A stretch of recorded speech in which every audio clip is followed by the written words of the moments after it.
welcome to Under the Wing Helmet. I'm Kyle Simmons, and my co-host, former Michigan and NFL offensive lineman Thomas Guynes, and host of the ASAP Elite podcast and former Arena League wide receiver Rob Penn. How we doing, guys? What's going on? Go Blue. I feel real good. All right. Well, in week 3, the Wolverines defeated UConn 59-0 to finish the non-conference schedule. Started the season 3-0. And for the first time, Michigan has scored 50 points in their first 3 games. So that's, kind of a big deal. It's kind of cool to see. Blake Corum matched the school record with 5 touchdowns on 71 yards rushing. And J.J. McCarthy went 15-18 with 214 yards. So we'll start with Thomas. After watching the non-conference schedule, these first 3 games, where do you think we are right now? Who knows? And I say that in all sincerity because of the fact of the level of competition that, for whatever reason, it's not the boys' fault, but these were the teams that were scheduled for us to play in our non-conference play. But because of the fact that there was such a gross disparity within the talent pool between both teams, it's difficult for me to gauge us as to where we really are. Everything that has taken place over the last 3 weeks, everyone has expected to happen. These were the things that were supposed to have been taking place. These are the basketball numbers we were supposed to have been putting up per the teams in which we were playing against. So, again, the proof's going to be in the pudding once we get into conference play and start to see some more highly touted competition.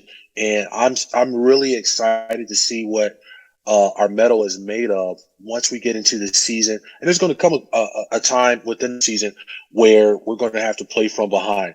And I'm really excited to see how this team responds to that level of pressure because we've been front runners for the last 3 weeks.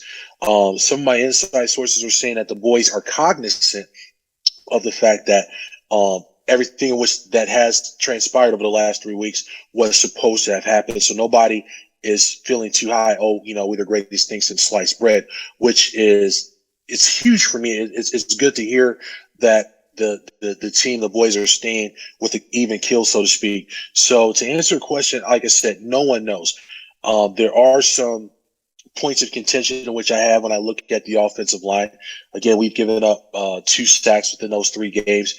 And with that being said, it might be actually 3 sacks. One of the sacks last week, I put that on JJ wholeheartedly. Got flushed out of the pocket. Big fella, just throw the ball away. Live to fight another day. And for me, that was one of the big things that I wanted to see how JJ handles being in those situations. When you got a clean pocket and you can sit back there and JJ has the arm talent to pick teams apart, great. JJ has the legs and the athleticism to get out there in open space and work his magic. But does JJ have the, how should I say it, the aptitude to just throw the ball away and not be so hung up on his incredible upside and his talent that he's going to force and make plays? Sometimes, discretion is the better part of valor. Throw the ball away, live to fight, see another day. So, Rob, you like what we see so far in these first 3 games? Yeah, I love it. And I want to touch on what Thomas just said. That quarterback dynamic aptitude, you get what I'm saying? That disparity comes when he reaches some trepidation, or disparities. That's when he'll really learn those intangibles. Right now, he's just running around playing playground ball. Everything he's throwing up is going in. You know what I'm saying? It's like the Jordan game when he hit 37 in that quarter with all them 3-pointers. Everything is working. Right now, also, I got to give it up to Blake. With him, those 5 touchdowns, tying Haskins' record last year. Also, this receiving corps, everybody's clicking on all cylinders. We are where we were supposed to be. Nobody is having alternative conversations, or we didn't play what we were supposed to. Well, we played down to our schedule, or different things that we will be saying over the last couple of years. We were supposed to go in and kick their ass, and we did that all 4 quarters. I mean, there's nothing more I can really say about it, man. Going into Maryland next week is another cupcake game. We should be putting up 50 in that game also, but we'll see. I believe that I touched on this last week, that Harbaugh has really been sticking to, his bread and butter, which is the run first. And as you can see with the statistics, with the 5 touchdowns and missing Edwards and Henning able to come in and pick that up. I'm very impressed by Henning also. His all-around play, and his ability to play all over the field in different situations. But yeah, everything is working on all cylinders. I love it, man. Good to go. Good to go. So here we are. Week 4 started the Big Ten schedule. That's what we're here for, to win the conference. So first on the docket is Maryland. As you just touched on, the Terps have started the season 3-0 with wins over Buffalo, Charlotte, and SMU, I believe. Yeah. So going in this game right now to start the Big Ten season, Thomas, what do you think we're going to have to do this week to get the job done? Again, we're entering the Big Ten season. Mm-hmm. So one of the things in which I'm looking at is let's talk about special teams. We got the block punt, and guys are doing big things on that side of the ball. Mark my words, ladies and gentlemen, if we don't shore up a couple of things, a lot of people don't pay attention to field goals and PATs, but as an offensive lineman, I do. These are certain little idiosyncrasies as far as the game goes that definitely pique my interest. And there's been several times this year within this short season where we've gotten some pretty significant penetration on both PATs and field goals. And I'm hoping, and it's come over our right side.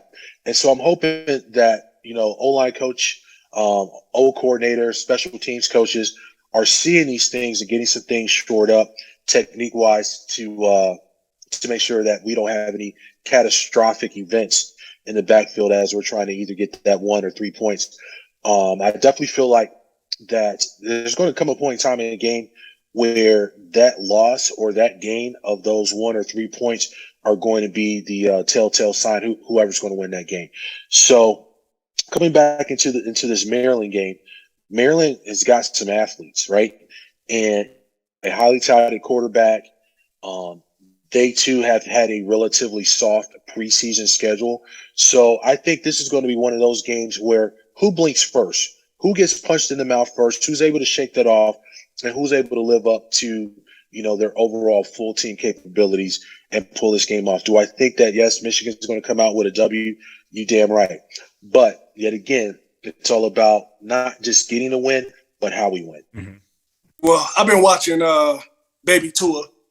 No disrespect, but Tua, I'm not going to try to pronounce their last name, but I've been watching him for the last few years, ever since he transferred from Alabama, man. And I've always been kind of impressed by the kid.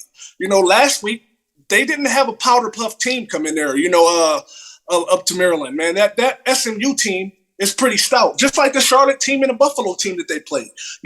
Any one of those teams could pop you on any given day, in their conference or, on their level. Last week, they were down that whole game. That's one thing about it. They ended up scoring 14 points in the last quarter to pull that game out, 34-27. It was a comeback victory. But SMU had them on the ropes, so that team showed some resiliency. We haven't had that. We haven't had any matchups to really come out and show what our character was, who we are, how we're defined, what we're built on yet, because we're just plowing through everybody. We need an adversary. We need obstacles. We need resistance, just to see what we have. McNamara went down. He's out, so it's completely the JJ, big play JJ show, game day JJ. I'm going to give him a nickname here, here or there, but it's his show to really drive this force and really get the players behind him. I think Edwards comes back next week. So that Maryland defense is pretty good also. That's pretty good talent over there. So we'll be seeing what we could do with them. We should win. We should put up 40 points against them also. So I'm looking here to go 4-0 and really sink our teeth into this Big Ten conference and get going here. Yeah, one of the big things I'm looking for is to see, again, our offensive line. There was one particular play where JJ had to roll out. It didn't result in a sack, but it was a pressure, and it was a 3-man rush. So for them to get that amount of pressure to force the quarterback on a 3-man rush causes me some pause. We had slide protection to the left. The center goes over. They run a TE twist where, where the 3 technique went into the 4 or 5 gap where that defensive end loops back around. Again, these are the mistakes that I'm talking about that I'm not expecting to see against the caliber of opponent which we're having. As the center goes down to the left side, he turns his shoulders. The looping defensive end beats him to his right, at which point in time, now he's out of position to get on the block. And now it's basically just a race. So imagine once we start, to your point, getting into the thick Big Ten schedule, we're playing a little bit better opponents, have better athletes up front.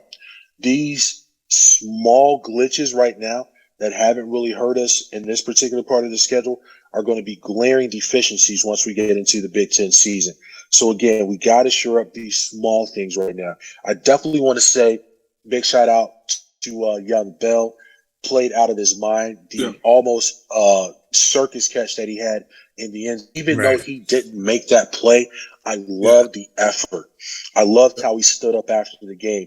And, you know, he may be selling it, maybe he thought he caught it, but it's the confidence, it's that mental fortitude that you're starting to see coming off a catastrophic knee injury last year, a season-ending knee injury, and for him to come back the way that he's playing right now, I wish that kid nothing but success and to continue to hit on all cylinders.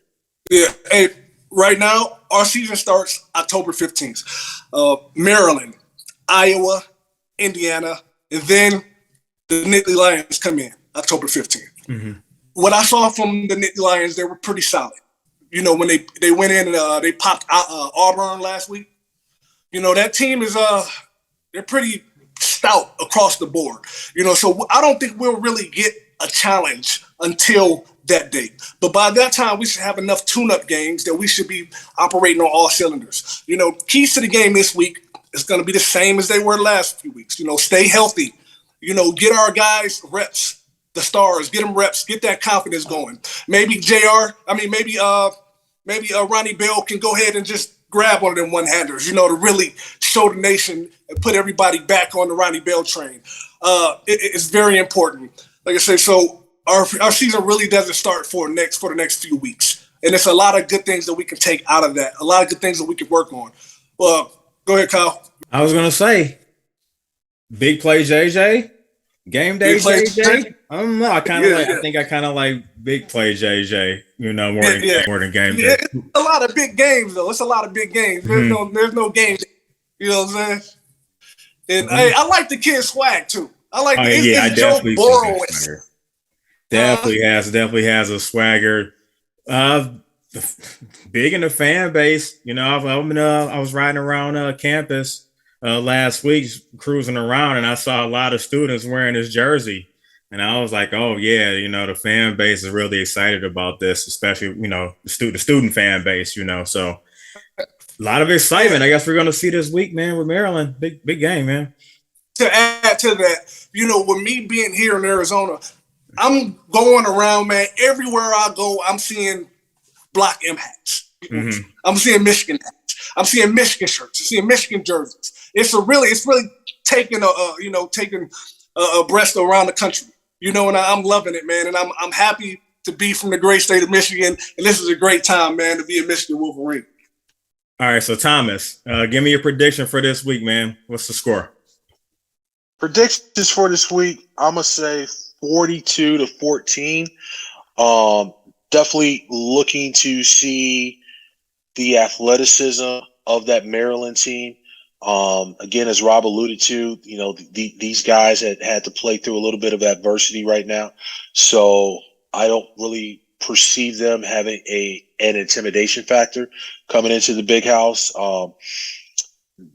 This is a game in which I think that they think they may actually be able to come in and sneak out a W. Yeah. The biggest thing I'm looking for right now is us not falling asleep at the wheel, continuing to press the gas, continuing to execute, and most importantly, come out of this game relatively injury-free so that once we get into the thick of the Big Ten schedule, we're going in hitting on all cylinders, and we're not setting ourselves up for any excuses. This guy was hurt. This guy was out. I want us to go in with, you know, our full array of talent and weapons and let these guys go shine under the brightest lights on the biggest stage to represent that Block M. So, Rob, give me a score here. I know you've been predicting. You've been real close on a few of them. So, yeah, what we got? I'm gonna go. Our boys in blue, 47-23. I think that we're gonna come out and we're gonna show the same carbon copy that we've been showing the last couple games. A few games, should I say, for now. And we're gonna keep that Michigan folklore, just that our fandom and our everything up. You know what I'm saying? We're ready to go, man, and we're ready to go at I'm sorry. Yeah. I'm gonna say 47-24. We're ready to go in there, beat the heck out of Maryland, come out, get ready for Iowa next week. We'll be going into them pink locker rooms to really, have them. We're gonna repaint the pink locker rooms. You know what I'm saying? So yeah, man, it's gonna be a blowout. Yeah, I've been close, but this one I'm gonna hit on the head this one. 24 points. That's big. That's a big number for this defense. Right. You do that? And that's huge. Yep. And the other thing too is I'm still upset we didn't get 60. Yeah. I needed that extra point. I'm not a huge fan of those odd numbers like that. But yeah, everything that Rob alluded to definitely should be a good win. I'm looking for a better test, and like we've all said throughout the show, looking to see how we respond, and our level of execution just needs to continue to get better.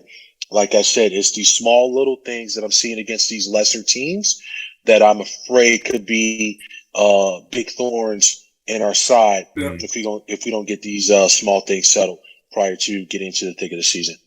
Yeah. Well, there you guys have it.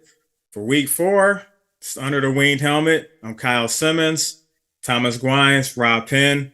Be sure to check us out on iTunes, iHeartRadio, Spotify, wherever you check out your podcasts. You can also listen to us on Believe Network, and you can watch us on ASAP Elite Network, ASAPElite.com, YouTube, wherever you watch your videos. We're all over. Come back next week and check us out.